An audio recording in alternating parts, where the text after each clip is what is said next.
એવો તો કોણે અધિકાર આપી દીધો ભાઈ કે તમે ગમે તેને ગમે ગાળો આપી દો? એક પત્તા પર જોઈએ તો સાથે બીજું પત્તું જોઈએ તો બીજું ખબર પડે કે આગળની હકીકત શું હતી. અન્ય બીજા બે વિડીયો એ સામે આવ્યા ત્યારબાદ ખબર પડી કે આમાં પોલીસ જે હતી તે માત્ર ને માત્ર એમની કામગીરી કરી રહી હતી.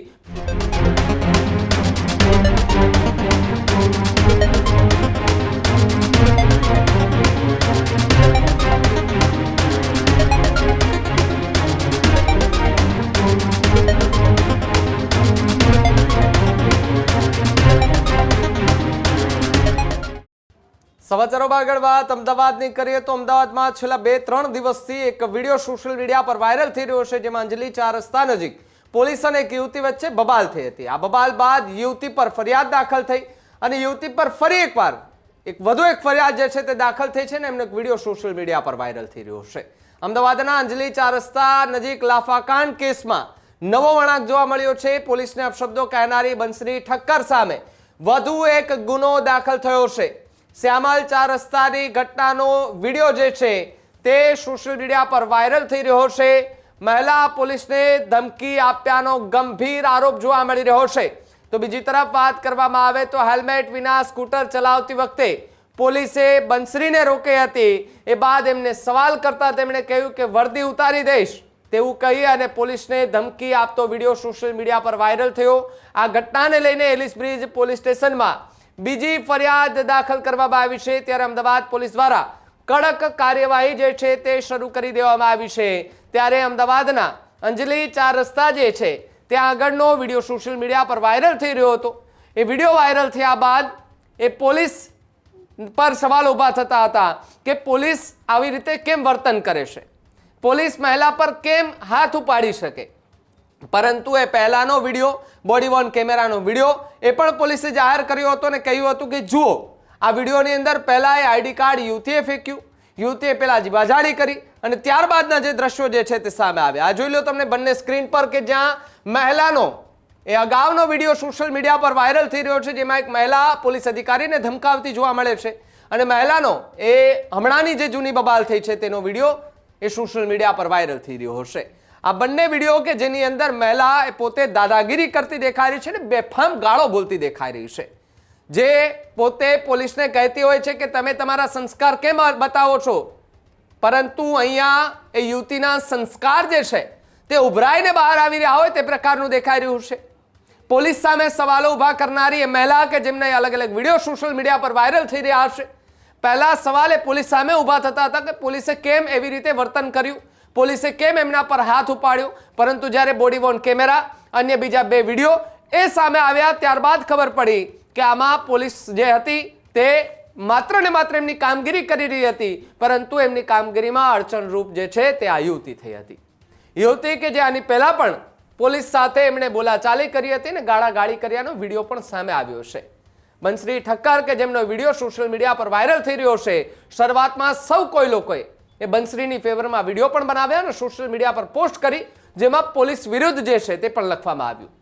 પરંતુ પોલીસે જ્યારે બોડી વોર્ન કેમેરાના એ વિડીયો પોસ્ટ કર્યા, એ વિડીયો જાહેર કર્યા, બીજા અન્ય વિડીયો જાહેર કર્યા કે જેની અંદર બંસરી કે જે પોતે ગાળાગાળી કરી વર્દી ઉતારવાની ધમકી આપે છે એ પ્રકારનો વિડીયો જે છે તે વાયરલ થયા બાદ સોશિયલ મીડિયા પર ફરી ચર્ચા તેજ થઈ કે હવે આમાં વાંક કોનો ગણવું.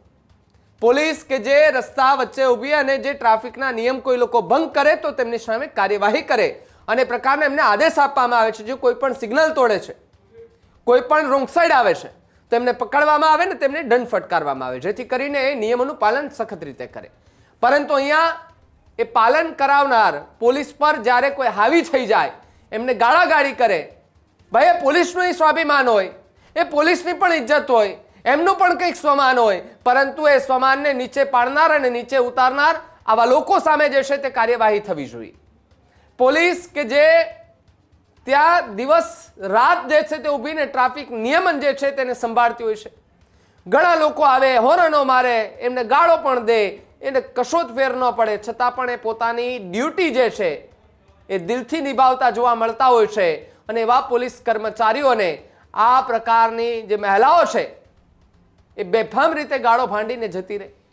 વિડીયો વાયરલ થયા પછી પણ એમને કશો જ ફેર નથી પડતો અને એ પોતે જાતે એમ કહે છે કે પોલીસને કે તમે તમારા સંસ્કાર કેમ લજાવો છો, તમે તમારા સંસ્કાર કેમ બતાવો છો. પરંતુ એ યુવતીના અન્ય વિડીયો વાયરલ થયા તો હવે યુવતીને મારે સવાલ છે કે હવે તમે તમારા સંસ્કાર કેમ લજવો છો? ક્યાં છે આવા છે તમારા સંસ્કાર કે જ્યાં પોલીસને તમારે બેફામ ગાળો દેવાની? એવો તો કોણે અધિકાર આપી દીધો ભાઈ કે તમે ગમે તેને ગમે ગાળો આપી દો? એમાંય જે ટ્રાફિક નિયમનનું પાલન કરાવનાર જે પોલીસ અધિકારી છે, જે મહિલા અધિકારી છે, એમને પણ બેફામ રીતે ગાળો બોલે છે. આ પ્રકારનું વર્તન એ ગુજરાત પોલીસ સામે જરાય યોગ્ય નથી. અને જ્યારે ગુજરાત પોલીસ સામે એ કોઈ પણ જાતના સવાલો કોઈ ઊભા કરે અથવા તો ખોટી રીતે એમને બદનામ કરવાનો જો કે પ્રયાસ કરશે તો એમની સામે સવાલો જે છે તે સ્વાભાવિક છે ઊભા થવાના છે. અને ઊભા એ થાય નહીં કેમ? કારણ કે જે પ્રમાણે પોલીસની કામગીરી કે જેને લઈને એ સવાલો ક્યારેક ઊભા થાય તો એની સામે બંને પાસાઓ જોવા પડે. એક પત્તા પર જોઈએ તો સાથે બીજું પત્તું જોઈએ તો બીજું ખબર પડે કે આગળની હકીકત શું હતી અને પોલીસે કેમ એમની ઉપર આ પ્રકારનું વર્તન કર્યું. પરંતુ એ પહેલા એ યુવતીનું જે વર્તન હતું અને એનો જૂનો જે વિડીયો વાયરલ થઈ રહ્યો છે, જૂના વાયરલ વિડીયોની અંદર એ 14 તારીખનું કહેવામાં આવી રહ્યું છે કે 14 તારીખનો વિડીયો છે કે જેની અંદર એક મહિલા અધિકારી સાથે બોલાચાલી, જીવાજોડી અને વર્દી ઉતારવાની ધમકી આપતી એ બંસરી ઠક્કર છે તે જોવા મળી હતી. ત્યારે વિડીયો પણ જુઓ કે જેની અંદર જે યુવતી છે તેમણે કયા પ્રકારની પોલીસ અધિકારીને ધમકી આપી હતી. પોલીસ થઈને તમે બચ્ચા એવી રીતે રસ્તા ઉપર રહેવાનો હોસ્પિટલ છે. તમે હોસ્પિટલની અમને ખબર હોય બધા વાહન જે તમને ખબર હોય કે કઈ હોસ્પિટલ જાય છે ને કોઈ અમે તમને કીધું તો તમે તમે કીધું પહેલા રોક્યા સ્પીડ કેટલી હતી પહેલા તો કોઈ તમને લઈ સ્પીડ લીધા નથી. દેતો અમે હોસ્પિટલ એટલે પાછા વાઘરણ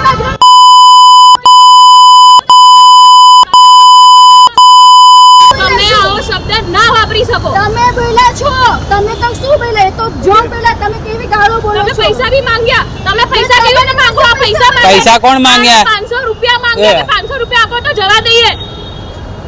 અરે મેં આજ સુધી પૈસો નહીં લીધો. હા, હું મેલ કરું છું. 500 રૂપિયા લઈ ગઈ. ઊભી રહે. મને દીધેલા proof તો હશે ને? મારી પાસે 500 ની નોટ નથી. હા, કોઈ. હા. 500 રૂપિયા લઈ ગયા એવું બોલે છે. બોલો. હા, 500 રૂપિયા લઈ ગઈ. હવે આ બધા ટીમ અપ છે. આનું બી આ તો નામ છે હોય. જ નહીં. આનું બી નામ હોય. હા લઈ લેજો જાઓ. હું આજે મેલ ના કરું ને ગુજરાત પોલીસમાં કે આ લોકો અહીંયા 500 રૂપિયા માંગે છે, આ 500 રૂપિયા માંગે છે, આ ભાઈ ખાલી સાંભળી રહ્યા છે, આપણે લીધા નહીં હોય પણ ખબર નહીં, આ બી અંદર હોઈ શકે.